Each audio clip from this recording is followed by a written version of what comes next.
Maintenant, on va passer à la suite de la conception de notre fourche. Donc cette fois-ci, c'est Cédric qui va venir travailler sur le support phare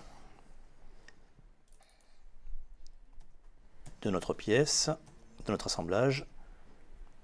Donc cette fois-ci, on va attaquer la conception d'une pièce de tôlerie.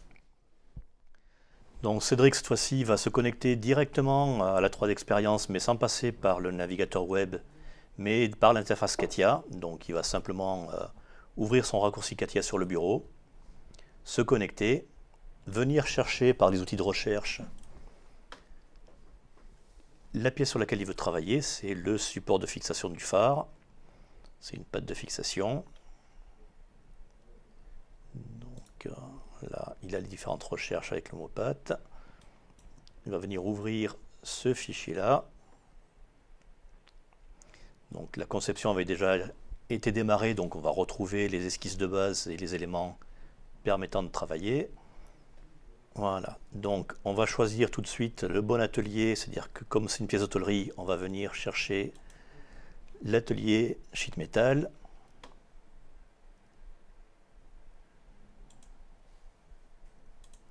On va changer l'affichage pour visualiser tous les éléments de construction et les esquisses. Voilà. Première étape pour une pièce de tôlerie, donc là on va retrouver quasiment les mêmes fonctionnalités qu'en V5. C'est qu'on va pouvoir déjà définir les propriétés de notre tôle, son épaisseur. Voilà, donc son épaisseur, ses rayons de pli standard, comment on va délimiter les extrémités des plis, le coefficient de perte au pli. Donc toutes ces choses-là, on va pouvoir les définir pour l'ensemble de notre pièce. Une fois qu'on a validé ça, on va pouvoir maintenant attaquer la conception proprement dite. Donc on va démarrer par la conception d'une plaque. On va prendre l'esquisse.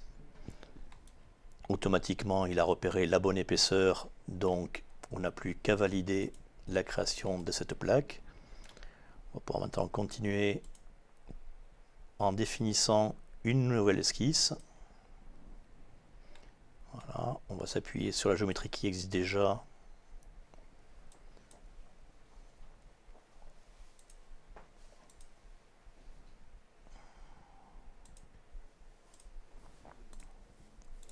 On va venir cacher la géométrie qui ne nous intéresse plus.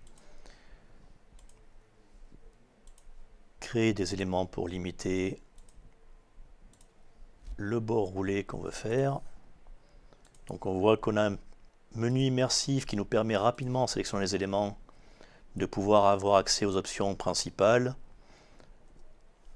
le dimensionnement, le fait de passer les éléments en éléments de construction.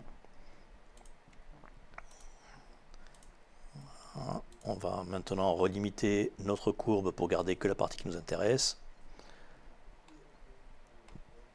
Puis on va revenir en 3D en sortant de l'esquisse et on va pouvoir faire cette fois-ci une plaque de départ, mais une plaque roulée. Voilà. On va pouvoir modifier les dimensions de la plaque si nécessaire, l'orientation de l'épaisseur matière. Une fois que tout ça est bon, on va pouvoir valider notre plaque. Donc maintenant, on va devoir relier les deux plaques entre elles. Donc Cédric va pouvoir rajouter un congé de raccordement entre nos deux plaques. On va sélectionner les deux plaques, l'orientation de notre rayon et sa valeur. Donc sa valeur, comme elle est définie par un rayon calculé par défaut par rapport aux propriétés de la plaque, on va pouvoir le changer en supprimant la fonction qui calcule le rayon automatique et en rajoutant le rayon manuellement si on veut un rayon différent de celui qui est défini par défaut. Voilà, donc là, on a maintenant nos deux plaques qui sont reliées par leur rayon de raccordement. On va pouvoir avoir une vue dépliée de notre pièce pour voir si le logiciel arrive bien à calculer la pièce dépliée, la pièce pliée, d'après les informations qu'on lui a données. Et maintenant, on va pouvoir continuer notre conception, par exemple en rajoutant une patte à l'arrière pour venir fixer notre pièce sur la fourche. Donc on va faire un bord tombé. on va pouvoir donner les limites du bord tombé et donc par l'empilement des fonctions directement depuis le bord tombé, on va pouvoir créer des points, des lignes. Là, on a besoin de 2 points pour définir les bords de notre bord tombé.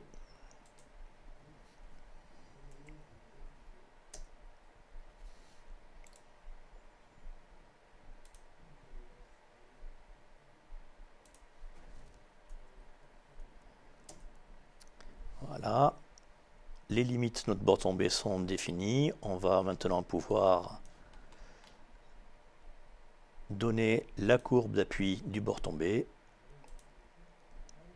prévisualiser le bord tombé, l'inverser si nécessaire,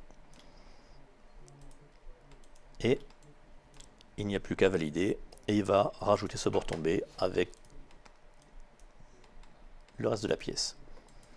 Donc maintenant il nous reste à faire des petits perçages pour venir fixer les différents éléments sur notre pâte. Donc on va pouvoir commencer par un trou qu'on va définir concentrique à notre bord de pièce.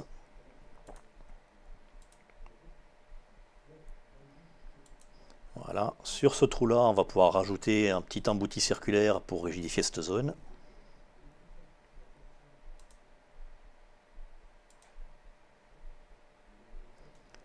On va pouvoir changer les valeurs, mettre des rayons plus petits ou plus grands si besoin. Orienter la pièce, prévisualiser, puis valider. Voilà. Maintenant, il nous reste d'autres perçages à faire pour les différentes fixations. Donc un sur le petit bord tombé.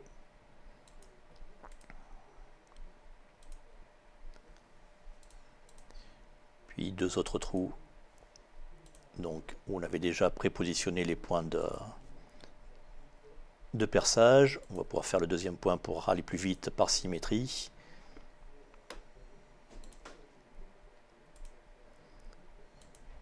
Voilà.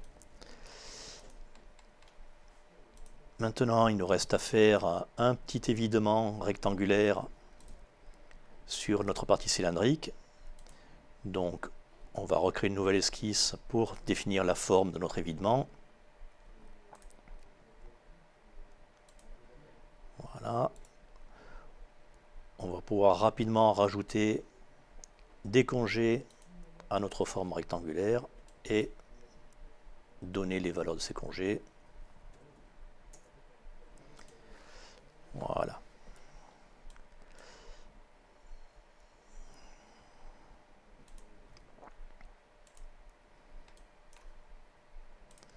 Donc, petite remarque sur cet évidement rectangulaire, c'est qu'on l'a fait sur la pièce pliée. Par contre, il paraît logique que ce sera fait plutôt sur la pièce dépliée en fabrication.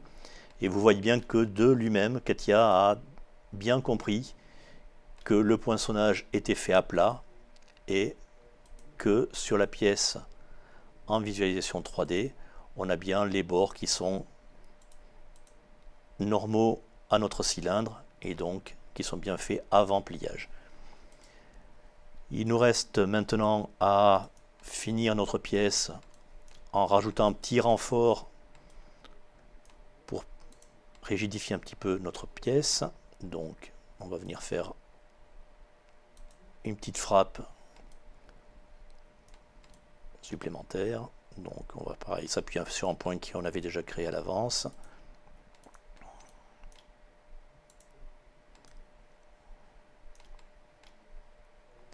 On va pouvoir changer le premier rayon pour lui mettre une valeur de 5 par exemple. Et voilà, notre pièce de tôlerie est finie. Donc elle se déplie comme il faut, donc on n'a pas de souci. Donc maintenant ce qu'on va pouvoir voir, c'est une nouveauté sur la 3D Experience par rapport à ce qu'on connaissait sur la V5, c'est qu'en plus de concevoir notre pièce, nous allons pouvoir définir les différentes gammes de réalisation de notre pièce. Donc pour cela, on a un nouvel outil qui va nous permettre de créer un solide par gamme de pliage ou de poinçonnage. On va pouvoir donc définir comment on veut positionner ces différents corps de pièces qu'il va nous créer. Lancer l'analyse de notre gamme. Voilà, il a défini différentes opérations d'après les opérations qu'on a fait lors de la conception. Et maintenant, on a la possibilité de modifier l'ordre ou de regrouper les opérations en une seule phase. Donc, par exemple, ce qu'on va pouvoir faire, c'est reprendre notre raidisseur et le déplacer pour que ce soit la dernière opération de notre gamme. Et on va pouvoir également prendre tous les poinçonnages et les associer dans une même phase de production. Maintenant, on peut valider ceci et on va retrouver dans notre arbre de conception les différentes phases définies par des corps de pièces distincts, ce qui nous permettra par la suite de, si besoin, définir d'un outillage grâce à ces différentes opérations de tôlerie. Donc maintenant, on va pouvoir passer à l'étape de mise en plan de notre pièce. On va pouvoir créer un nouveau fichier mise en plan, lui donner sa désignation, donc l'appeler par exemple comme notre pièce 3D.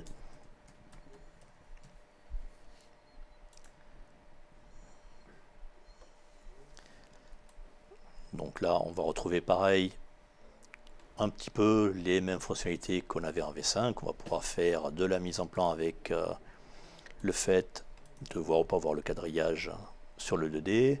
On va pouvoir créer différentes vues sur notre mise en plan.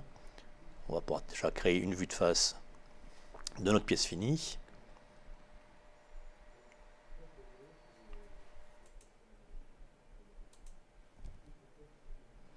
Voilà, on va générer une vue dépliée de notre pièce.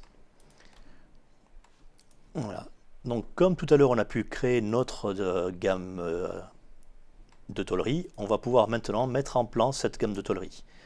Donc on va pouvoir demander à avoir sur différents calques les différentes opérations de notre gamme. Donc on va venir sélectionner notre pièce.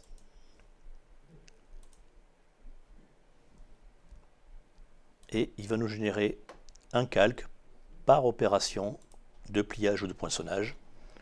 On n'aura ensuite plus qu'à remettre un peu en plan nos vues en les réordonnant un peu comme on le veut, mais l'essentiel du travail est fait.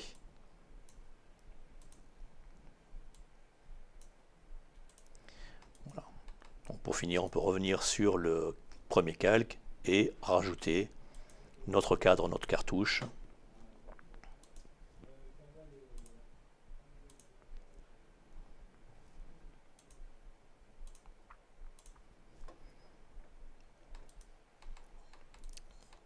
Voilà, notre mise en plan est faite. On va pouvoir fermer le fichier et revenir sur notre 3D. Ce qu'on remarque, grosse différence par rapport à CATIA V5, c'est que cette fois-ci, sur notre fichier patte de fixation, on va retrouver notre représentation 3D, mais on va également retrouver directement dans l'arborescence de notre pièce la représentation 2D. C'est-à-dire que cette fois-ci, on n'aura pas besoin de chercher notre mise en plan par rapport à la pièce, mais les deux seront directement accessibles depuis le même fichier. Donc, on n'a plus maintenant qu'à sauvegarder, après avoir caché les différentes opérations, si on ne veut pas les voir dans l'assemblage par exemple. On va cacher nos différentes opérations de pliage, garder que la pièce finie, masquer si nécessaire la géométrie filaire qui ne sert plus à grand chose, et sauvegarder notre pièce, et automatiquement il va sauvegarder le 3D mais également le 2D associé.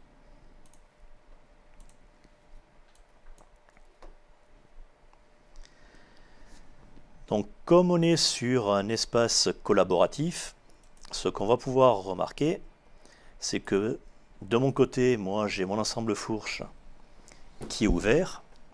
Cédric a créé et a modifié la patte de fixation.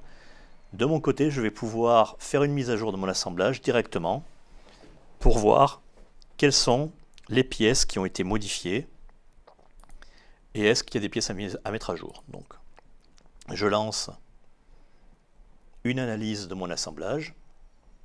Donc, il va venir réinterroger la base sur le serveur.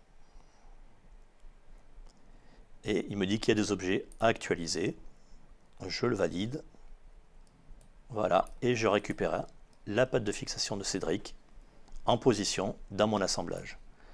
Maintenant, je peux venir dans mon arbre également réafficher les pièces, les vis, tout ce qui avait été caché pendant la phase de préétude.